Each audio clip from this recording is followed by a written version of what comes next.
Assalamualaikum warahmatullahi wabarakatuh. Sahabat fi jiddan yang saya cintakan Allah Subhanahu wa taala. Beberapa hari lalu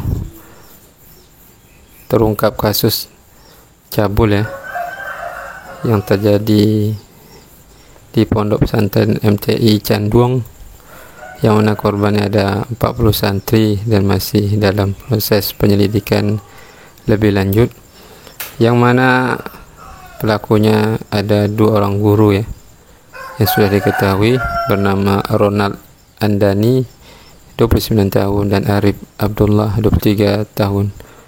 Nauzubillah min dzalik. Yang mana ini adalah perbuatannya kaum Nabi Lut di salah satu pesantren yang ada di Indonesia. Wa iyadzubillah. Semoga Allah lindungi kita dan keluarga kita dari perbuatan yang menyimpang ini. Dari pihak pondok pesantren dan dari pihak kepolisian juga melakukan pengembangan kasus, teman-teman, dan juga meluruskan informasi yang simpang siur, yang mana salah satunya adalah bahwa terjadi ruda paksa 40 korban. Sebenarnya tidak semua, kata Khairul Anwar pada Senin 29 Juli 2024. Menurut Khairul Anwar, dari hasil pemeriksaan terakhir diketahui bahwa santri laki-laki yang menjadi korban sodomi hanya berjumlah 3 orang, sementara korban lainnya hanya dicabuli di area sensitif. Jadi kasus sodomi hanya 3 orang, sisanya adalah pencabulan di area sensitif seperti meraba-raba dan lainnya. Ini menyimpang wa yadzubillah. Sedangkan dengan lawan jenis saja itu aib apalagi dengan sesama jenis lebih parah lagi.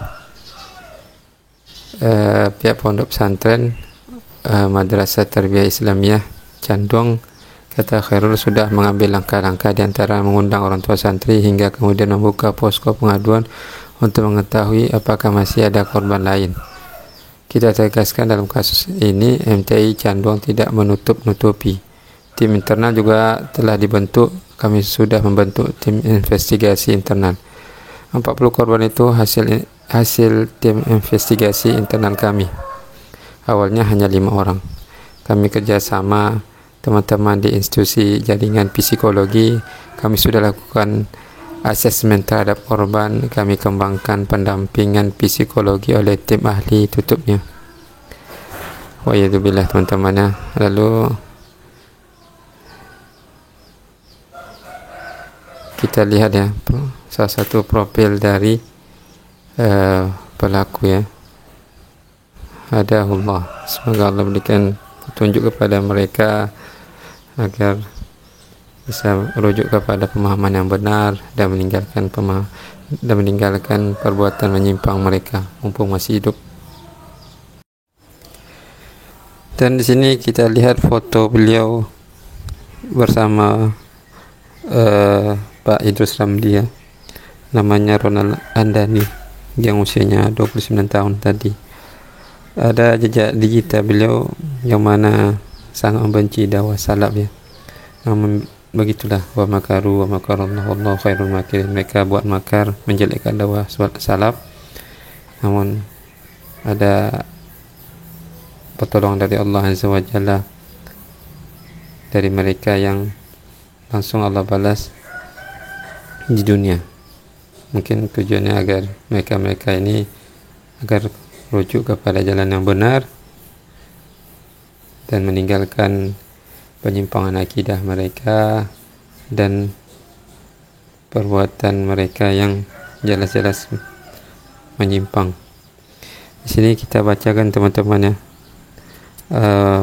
status beliau pada 2021 di Facebook. Saya tidak marah melihat orang jenggotan, juga tidak sesak nafas melihat orang gamisan. Namun yang sedikit membuat bingung, kenapa ada orang yang ngaku pengikut salaf tapi mulut dan kolbunya banyak daki dan kotoran. Realitanya tidak seperti itu, teman-teman. Kalau yang jujur dalam menilai tentu akan ketahuan siapa yang sering mencela, siapa yang banyak membahas secara ilmiah.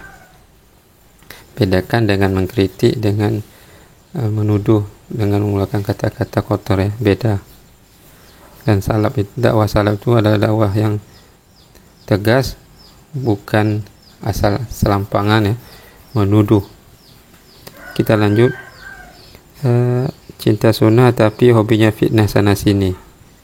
Nah, ini juga salah ya, menuduh orang yang menyampaikan kebenaran dituduh adalah menyebarkan fitnah.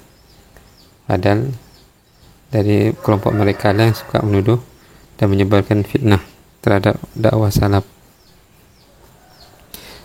Mereka bila ikut ajaran Rasulullah, kemana sibuk selidik dengan kekurangan orang yang beda pendapat dengan mereka, bahkan sampai mulut mereka menodai kesucian warasatul anbiya. Nah, ini juga tuduhan yang tidak benar ya. Kalau ada buktinya, maka hendaklah ditunjukkan, bukan hanya sekedar argumentasi belaka ya. Tapi saya yakin pewaris Nabi tidak akan terusik oleh gonggongan dan salahkan mereka. Dibilang gonggongan ya, dakwah salaf, wa'iyadzubillah. Ya, saya sebut saja siapa mereka agar masyarakat tidak tertipu dengan gaya dan kelihayan bicara mereka. Mereka itu Wahabi ya. Kolbu mereka, masuk hati mereka itu ya, terusik dengan kajian tasawuf, terusik dalam hal meluruskan penyimpangan tasawuf teman-teman ya, beribadah yang menurutkan hati tapi tidak mengikuti petunjuk. Nah, ini yang bahaya nih, pemahaman tasawuf teman-teman. Zahirnya hak tapi batin itu batil ya. Zahirnya terlihat bagus tapi realitanya itu adalah kebatilan di dalamnya.